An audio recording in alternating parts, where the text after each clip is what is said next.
আদর্শ সঙ্গে মিডিয়া। জাহান্নামী আরেক জাহান্নামকে জিজ্ঞেস করবে, এ ভাই এদিকে কিসের চিৎকার? বলবে একদল জাহান্নামী ওলামায়ে কেরাম এত বলার পরেও আল্লাহর রাসূলের আদর্শ মানে নাই। ওদেরকে জাহান্নামের ফেরেশতারা জাহান্নামের হাতুড়ি নিয়ে এত জোরে জোরে মারতেছে, এক এক হাতুড়ির বাড়িতে 1 মাইল 2 মাইল 100 মাইল মাটির মধ্যে চলে যায়।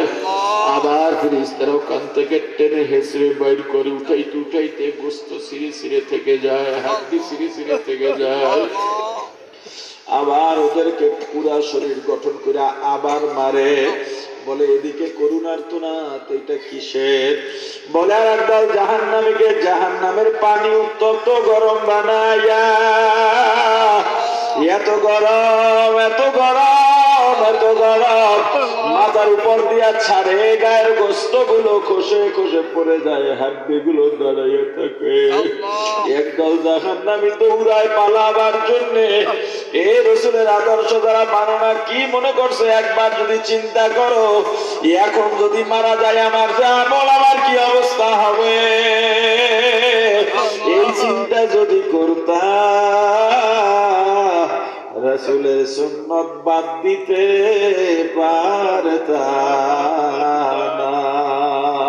ওই জাহান্নামের ওয়াল বাইতে থাকবে 70,000 বছর, বাইতে বাইতে বাইতে বাইতে কত আশা, আর মাত্র 1 হাত বাকি আছে। এই বুঝি লাফ দিয়া জান্নাতের কিনারায় উঠে গেল, মনটা খুশিতে ভরে যাবে।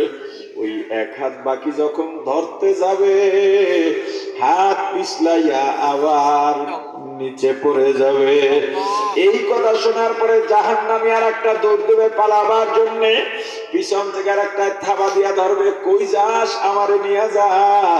ওই যে থাবা দিয়া ধরবে, জাহান্নামীদের হাতের নখ থাকবে বড় বড়, সব নখগুলো পিঠের মধ্যে ঢুকে আটকে যাবে। ওইটারে আর একটায় ধরবে, ওইটারে আর একটায় ধরবে, এইভাবে ধরবে আর আটকাইবে, ধরবে আর আটকাইবে। এভাবে করতে করতে কয়েক হাজার এক জায়গায় হইয়া ফুটবলের মতো গোল হইয়া জাহান্নামের আগুনের লেলিহানের সাথে উপরে উঠে যাবে। গর্বে আর পূর্বে, ঘুরবে আর পূর্বে, ছুটতেও পারবে না। একটা সময় টানাটানি করতে করতে এক একটার কলিজা ছিঁড়া নিয়ে এক একটা এক এক দিকে গিয়া পড়বে। রাসূলের আদর্শ যদি না মানো আমার ভাই, আর একদল চিৎকার দিয়া ডাকবে আল্লাহ, আল্লাহকে ডাকবে ডাকবে। আজকে যারা আল্লাহকে ডাকো না, কিয়ামতের ময়দানে ডাকবি, পাগলের মতো ডাকবি, আল্লাহ ডাকের জবাব দেবে না। আজকে যদি আল্লাহকে একবার আল্লাহ বলে ডাক দাও, আল্লাহ 10টা মতান্তরে 100টা জবাব দিয়ে দেবেন। আল্লাহ বলেন, বান্দা দুনিয়ায় এত মায়া করলাম, এত দয়া করলাম, অথচ আমি আল্লাহকে ডাকলি না, ডাকলি তো না, ডাকলি না। আমি আল্লাহ তোর মায়ের গর্ভে তোকে পাহারা দিছি। এ বান্দা দুনিয়া আসছিস, তোর কান্না ছাড়া কোনো ভাষা নাই। আমি আল্লাহ তোর মায়ের মধ্যে সেন্সর লাগাই দিছি, কখন কি জন্য কাঁদিস তোর মা বলতে পারতো। যখনই তুই ডাক দেস, ওয়া করে ডাক দেস, তোর ভাইও বলতে পারে না, বোনও বলতে পারে না, মামা খালা ফুফু এই মামাও জানতে পারে না, কিন্তু তোর চাচাও পারে না, তোর বাবাও পারে না। কখন কি জন্য কাঁদিস তোর মা কিন্তু বলে দিতে পারতো। এটা তোর মায়ের কারামতি নয়, তোর প্রতি আমি আল্লাহর দয়া। এ বান্দা, আস্তে আস্তে আমি আল্লাহ তোর জবানে ভাষা দিলাম, আমি আল্লাহ হাড্ডি শক্ত বানাইলাম, শক্তি দিলাম, কিন্তু বড় হয়ে গেছো, যৌবন দিছি, আমি আল্লাহরে মানলি না রে যুবক। সারাদিন কাজ করিস, ক্লান্ত হয়ে যাস, আমি আল্লাহ রাত্র দিলাম বিশ্রামের জন্যে, অথচ তুই জানিস না আমি আল্লাহ লা তাখুযুহু সিনাতুন ওয়ালা নাওম।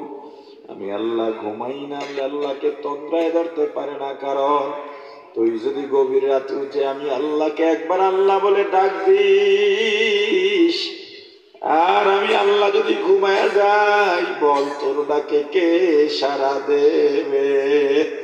অথচ তাহাজ্জুদে ডাকছি পাই নাই, ফজর জোহর আসর মাগরিব এশায় ডাকছি পাই নাই, সর্বনাই ইজতেমায় ডাকছি পাই নাই, ওয়াজে ডাকছি পাই নাই, সাহারিতে ডাকছি পাই নাই, জিকিরে ডাকছি পাই নাই, দরুদ ইস্তেগফারে ডাকছি পাই নাই। আজকে তুই ডাকিস, আমিও তোর ডাকে জবাব দেব না। জাহান্নামীরা ডাকতে ডাকতে ডাকতে ডাকতে 1000 বছর ডাকার পরে আল্লাহ একটা জবাব দেবেন, কেন ডাকিস? জাহান্নামী বলবে, আল্লাহ পানির পিপাসা সইতে পারি না। আল্লাহ ফেরেশতাদের বলবেন, ও ফেরেশতা, ওদের জন্য কোন পানি বরাদ্দ আছে?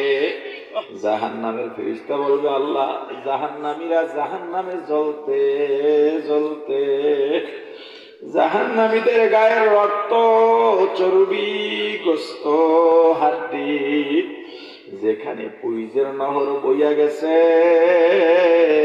ওইটা হলো ওদের পানি। আল্লাহ বলবেন, ওদের প্রাপ্য পানি ওদের দিয়ে দিয়ে আমারে ডিস্টার্ব দিতে নিষেধ কর।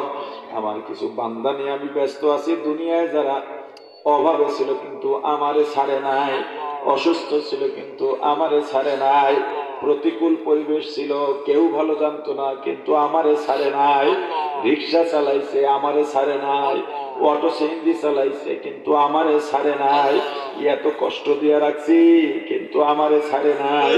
ওদের সাথে আজকে আমার ওয়াদা আছে, ওরা মন ভরে আজকে আমাকে দেখবে। জাহান্নামের ফেরেশতার ওই রক্ত পুঁজগুলা উত্তপ্ত গরম বানাইয়া একটা পেয়ালার মধ্যে নিয়া, এত দুর্গন্ধ আর এত গরম, ওই পুঁজ যদি দুনিয়ার এক কিনারায় ছাড়া হতো, দুর্গন্ধে সব প্রাণী দম বন্ধ হইয়া মারা যাইত। ওই পুঁজের এত গরম, গরমে সব গাছপালা পুড়ে ভস্ম হইয়া যাইত। জাহান্নামীর হাতের মধ্যে যখন পেয়ালা দেবে, ওই জাহান্নামীর হাতের গোশতগুলো খসে খসে পড়ে যাবে। এরপরও পেয়ালাটা ফালাইয়া দেবে না, মনে করবে এই পুঁজ পান করলেই বুঝি পিপাসা দূর হইয়া যাবে। এই পেয়ালাটা মুখের কাছে আনবে, মুখের মধ্যে দেওয়ার আগেই পেয়ালার পুঁজের তাপে চেহারার গোশতগুলো ঝলসাইয়া খইসা খইসা ওই পেয়ালার মধ্যে পড়ে ওগুলো পুঁজ হইয়া যাইবে। এরপরও ফেরেশতা থামবে না, ওই পুঁজগুলো মুখের মধ্যে যখনই ডক ডক করে দেবে, পেটের নাড়ি বুড়ি পচাইয়া গলাইয়া পায়খানার রাস্তা দিয়া গড়গড় করে বের হইয়া যাবে। পিপাসা তো থামবেই না, আরো কোটি গুণে বেড়ে যাবে। বুঝে শুনে কবরে যাও। আমার আল্লাহ বলছেন, রসুলকে মানো তবে আমি আল্লাহর ভালোবাসা হবে। আদর্শ মানবা, সেটাও আল্লাহ বলে দিয়েছেন, লাকাদ কানা লাকুম ফি রাসূলিল্লাহি উসওয়াতুন হাসানা। আমার রাসূলের আদর্শ শ্রেষ্ঠ আদর্শ। বাজারে গেলে মাছ ভালোটা কেনেন না পচাটা?